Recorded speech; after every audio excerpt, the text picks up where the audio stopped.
Welcome to Schooling NCERT Class 12 Indian Economic Development Chapter 9 Environment Sustainable Development. Concept of environment. Before going into the concept of environment, let us find the definition of environment. Environment is the sum total of our surroundings and the totality of the resources. That means it includes all the biotic like birds, animals, plants, forests, etc.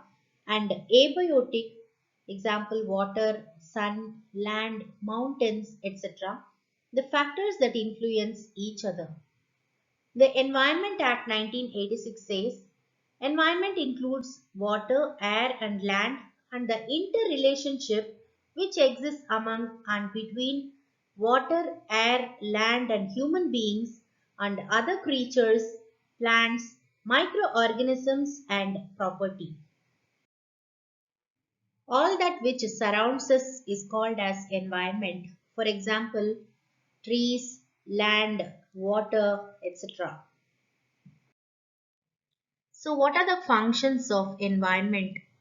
Resources include both renewable and non-renewable sources of energy. Renewable sources means that which could be replenished. For example, trees, fishes, etc. Non-renewable resources are those which are getting depleted or exhausted. It takes a long time for the formation, for example, fossil fuel, etc. So environment assimilates waste. Production and consumption activity generates waste on everyday basis. It is generally in the form of garbage which is absorbed by the environment. Environment sustains life. Sun, soil, air, water are the essential ingredients of environment for the human life. Absence of these will lead to an end of life on the earth. We can't even imagine what will happen. Aesthetic services. Environment provides aesthetic services like scenery, which includes rivers, ocean, mountains and deserts. Enjoying these surroundings adds to the quality of life. The significance or importance of environment. Environment offers resources for production, it sustains life, and it adds up to the quality of life. So, what are the problems related to environment? Excessive exploitation of natural resources. As there is more population, people try to take away all the natural resources. It is to be shared between more people. So pollution, the next topic we have to go into is pollution. Pollution refers to activities of production and consumption which changes the purity of air and water and the serenity of the environment. So you can visualize some of the pollution here given in the picture. Air pollution, land pollution and water pollution. Now let us probe into the different types of pollution. Pollution is of many ways. Now here we are going to see about the three ways. Air pollution, pollution of air which inhibits good air intake of the humans. Water pollution, water is an essential element of life and its pollution is serious. Polluted water is the principal cause of diseases like diarrhea and hepatitis. Noise pollution. Excessive noise causes irritation and it increases the heartbeat of the humans. What is land pollution? Land pollution is the deposition of solid or liquid waste materials on land or underground in a manner that can contaminate the soil and groundwater, threaten the public health, and cause unsightly conditions and nuisances. For example, municipal solid waste on a beach. What are the causes of environmental degradation? Population explosion, that means more of population growing, expanding a lot. Widespread poverty, there is no job for people. So because of that, there is no education, there is no sanitation. Again and again, people are being pushed into poverty. So it is widespread everywhere. Increasing urbanization.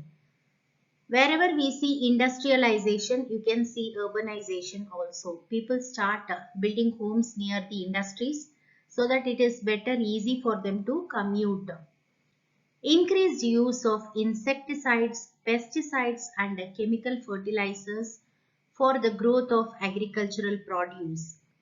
Rapid industrialization. We need it more because we need to produce more for the growing population. We need more jobs. Multiplicity of transport vehicles. As population is growing, we need to have more of vehicles also. And finally, we have disregard to the civic norms. No one thinks about the sanitation or how to keep the places very clean and neat, tidy. So we always disregard to the civic norms. How to save our environment? Certain measures need to be taken to protect our environment. Social awareness could be created among the people. We can make the people literate. We can make them understand how to save our environment, like go green, how to plant more trees. Even when we let out waste from the industries, how we have to primarily, secondarily, and tertiarily, we have to segregate all the unwanted and let it into the environment. These are the social awareness tricks that we can teach the people. Next, population control. We need to control our population. As I told you earlier, we need to share more resources if we have more of population. Next comes enforcement of Environment Conservation Act. The Environment Protection Act was enacted in 1986 with the objective of providing for the protection and improvement of the environment. The objective of hazardous waste managing and handling rules of 1989 is to control the generation, collection, treatment, import, storage and handling of hazardous waste. How to save our environment? By afforestation, control over industrial pollution, water management, solid waste management, and housing facilities. Let us see one by one.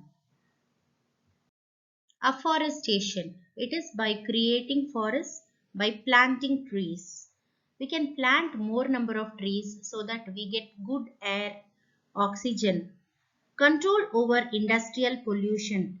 Industrial pollution is hazardous to living beings as it spews toxic chemicals in air, thereby contaminating the surroundings. Water management. It ensures that there is sufficient good quality of water for drinking purpose, food production, sanitation services, energy generation, recreational and inland water transport. So what is solid waste management?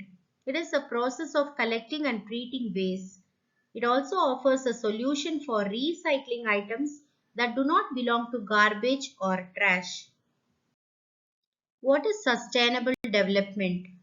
Development that meets the needs of the present without compromising the ability of future generation is termed as sustainable development.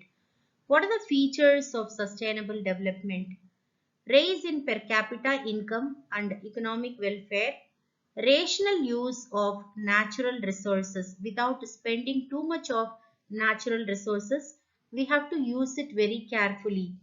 No reduction in the ability of future generations to meet their own needs. So that how we are using as of now, so the same way the future generation will also be using it. No increase in pollution. Sustainable development by regenerating, regreening and reinventing. Strategies for sustainable development. Input efficient technology, use of environment friendly sources of energy, rural development, shift to organic farming, managing the waste, stringent laws on the disposal of chemical effluents, awareness to conserve natural assets for intergenerational equity, and public means of transport are the strategies for sustainable development. Factors contributing to deforestation, why people are cutting down the trees. There is a growing industrial demand for wood and other forest products.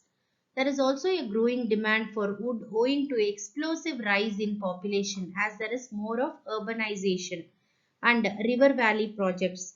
The development we have achieved so far is on the cost of environmental degradation.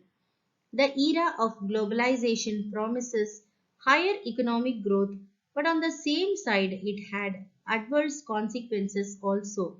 So, we have to compromise in such a way that we have to do sustainable development without damaging all the resources. Development. Development of industries followed by urbanization has polluted the environment, dried up all the rivers and other aquifers, and it has also deteriorated the quality of water. Excavation of both renewable and non-renewable resources has exhausted some of the vital resources, and now it compels us to spend a huge amount of money on technology to explore newer resources. There is a general decline in the quality of air and water, which has resulted in increased number of respiratory, skin and waterborne diseases. Water is almost polluted which cannot be used for drinking purpose. We have come to the end of part 1. Part 2 will be uploaded soon. If you like my video, give a thumbs up. Subscribe my YouTube channel Schooling and hit the bell icon. Thank you.